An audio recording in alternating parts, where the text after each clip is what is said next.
পুরোপুরিভাবে তজুমুদ্দিন উপজেলার ভিতরে পানি ঢুকে গেছে ভাই। তজুমুদ্দিন উপজেলার ভিতরে পুরোপুরিভাবে পানি ঢুকে গেছে। যে যেখানে আছেন সবাই সচেতন থাকুন। যার যার মালামাল আছে তজুমুদ্দিন উপজেলায় যারাই আছেন, যার যার মালামাল আছেন বাড়িঘর থেকে সবাই একটু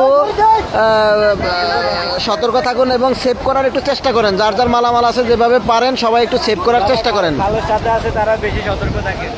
পানি কিন্তু ঢুকে গেছে, দেখতে পাচ্ছেন এখানে।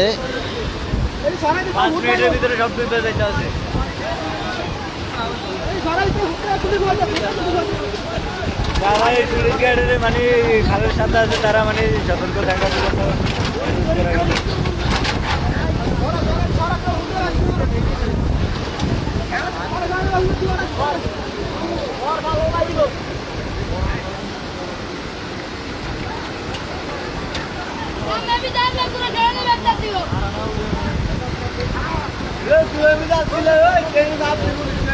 মালামাল বের করার জন্য সুযোগ পায় না মানে।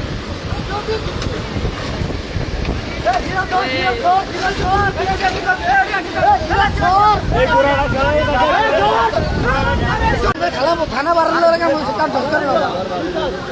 আরো লাখ লাখ মানুষ শেষ হয়ে যাবে।